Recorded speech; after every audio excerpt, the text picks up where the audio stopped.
A paz do Senhor, adolescentes. Como é que vocês estão? Espero que vocês estejam bem, em casa, nesse momento. Bom, hoje nós vamos dar início à nossa sexta lição, que é a crucificação de Jesus. O nosso texto áureo se encontra em Isaías 53:5, que diz: Mas ele foi ferido pelas nossas transgressões e moído pelas nossas iniquidades, e o castigo que nos traz a paz estava sobre ele, e pelas nossas pisaduras fomos sarados. O nosso texto de leitura em classe, que é a leitura bíblica hoje, está em Lucas 23, do versículo 33 ao 46. Vou iniciar aqui com 33. E quando chegaram ao lugar chamado a Caveira, ali o crucificaram e aos malfeitores, um à direita e o outro à esquerda. E dizia Jesus: Pai, perdoa-lhes, porque não sabem o que fazem. E repartindo as suas vestes, lançaram as sortes.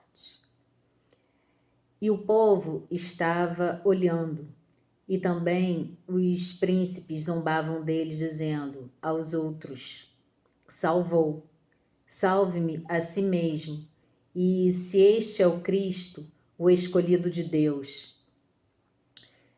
Versículo agora 40. Respondendo, porém, o outro repreendeu-lhe, dizendo: Tu nem ainda temes a Deus, estando na mesma condenação?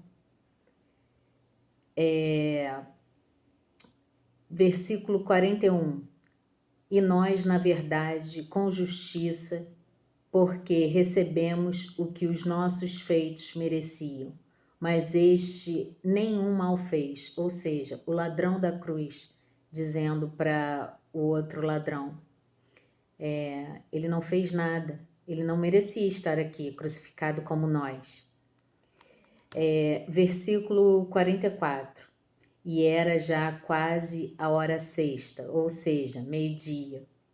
E houve trevas em toda a terra até a hora nona, até as 3 da tarde. Escurecendo-se o sol, rasgou-se ao meio o véu do templo. E clamando Jesus com grande voz disse: Pai, nas tuas mãos entrego o meu espírito. E havendo dito isso, expirou. Essa é uma mensagem para a gente refletir, de reflexão, para mim, para vocês, adolescentes, hoje neste domingo. E a primeira coisa, antes da gente falar sobre a crucificação de Jesus, eu gostaria de fazer uma pergunta para vocês pensarem. Como seria a história da humanidade se Cristo não tivesse morrido na cruz por nós?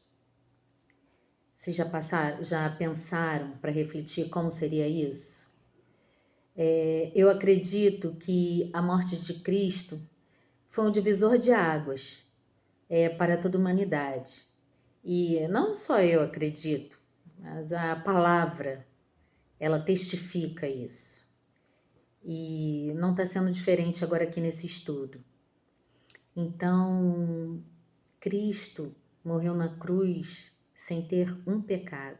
Até o próprio ladrão da cruz reconheceu isso, que ele não tinha pecado algum, mas ele tinha um propósito aqui nesta terra para conosco.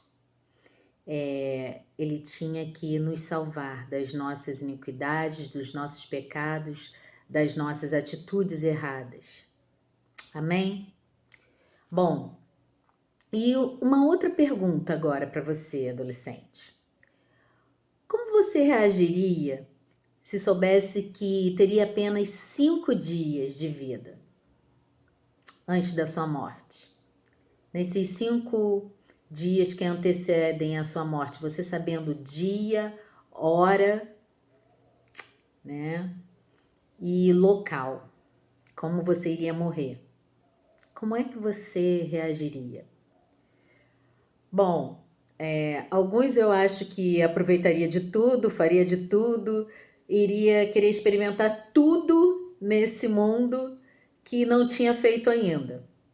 Outras pessoas eu acho que gastaria com o dinheiro da melhor forma ou em dívidas. É, acredito que outras evoluiriam para um desespero tremendo, para uma depressão, para uma aflição, para uma ansiedade. Cada um eu creio que iria reagir de alguma forma. Mas Jesus, esse Jesus que a gente conhece e aceitou ele como o único suficiente salvador da nossa vida, ele agiu diferente. Ele continuou focado, ele continuou orando, ele continuou ensinando, servindo e promovendo a comunhão entre as pessoas. Ou seja, esse Jesus que morreu por você e por mim, ele é amor. E ele se manteve disposto a cumprir o seu propósito e de ser Cordeiro de Deus aqui na Terra. Você já parou para perceber se você se mantém focado nas suas prioridades? E qual é a sua prioridade? Nesse período que você está em casa, você já focou alguma coisa na sua vida para não ficar nessa ansiedade? Porque eu já falei, cabeça vazia, oficina do diabo. Então, você adolescente, se mantenha focado. Se faz algum exercício ou se não faz, começa a fazer. Se não lê a Bíblia, começa a ler. Poxa, um dia tem 24 horas. Pô, hoje eu vou tirar para eu ler um capítulo por dia. O que você acha disso? Hoje eu vou fazer um exercício físico. Tem tanta coisa na internet, tanto exercício. Hoje eu vou estudar. Vou estudar para eu me manter focado, para passar de ano, porque eu tenho um propósito lá na frente de passar numa faculdade, de ser alguém, né? Vou ajudar minha mãe, meu pai nos afazeres de casa. Então começa, sabe, adolescente, a se focar, a priorizar, a refletir quanto às suas prioridades e permanecer firme nos seus propósitos, porque Jesus é esse exemplo para a gente. Então, que você possa se manter firme, focado, amém? Bom, e Jesus, o que aconteceu nesse período todo? Nesses 5 dias? No domingo, ele teve os pés ungidos por Maria, que está em João 12, capítulo 12. Na segunda, ele teve uma entrada triunfal em Jerusalém. Quer dizer, a entrada que tudo isso já foi dito lá em Isaías, como ele iria entrar na cidade dele. Em Mateus 21. Ele promoveu a purificação do templo, expulsando aqueles que estavam desrespeitando a casa de Deus. Isso está em Mateus 21 também. Amaldiçoou a figueira estéril, em Mateus 21 também, porque essa figueira não dava fruto. E ao final foi beijado por Judas, antes de iniciar a via sacra dele, a via crucis dele, que se iniciou com a crucificação. Isto está em Mateus 26. E as últimas palavras de alguém pendurado em uma cruz. Isto se encontra em João 19, 17 e 18, quando ele iniciou toda essa questão da crucificação dele. Ele se dirigiu a várias pessoas com palavras vivas e ele abriu o coração dele. Ele disse para as mulheres de Jerusalém, que estavam chorando, acompanhando ele, carregando a cruz, que elas não deveriam chorar por ele, e sim pelos seus filhos, e clamarem pelos seus filhos, orarem pelos seus filhos, que os seus filhos iriam precisar disso, e não ele, porque ele sabia para onde ele estava indo, não é mesmo? Para os braços do Pai. Mas antes ele precisava peregrinar e sofrer passar por todo aquele sofrimento. O seu amor pela sua mãe que o trouxe ao mundo. Ele falou para Maria: mulher, eis o teu filho. Então, ele reconheceu que Maria foi a mulher que a trouxe ao mundo, o trouxe ao mundo. E ao ladrão da cruz. Isso ele falou com várias pessoas. Eu só estou dando esses exemplos para vocês. E ao ladrão da cruz, que ele pregou a salvação, dizendo que o que reconheceu ele como Messias, como único suficiente Salvador, porque ele não tinha pecado, ele falou que daqui a pouco estaria com ele no paraíso. Então, as palavras de Jesus, mesmo em meio à dor e sacrifício, nos traz uma profunda reflexão. Ele só tinha palavras boas. Ele teve palavras perpétuas, convictas, imutáveis. As ações dele foram imutáveis, independente das circunstâncias. Na alegria e na tristeza. Quais vão ser as palavras que vão brotar no seu coração e no meu coração? Mediante toda essa situação que a gente está vivendo, quais vão ser as palavras e as atitudes que vão edificar a nossa vida e não denegrir a nossa vida, e não prejudicar, colocar a gente para baixo, colocar a gente na tristeza?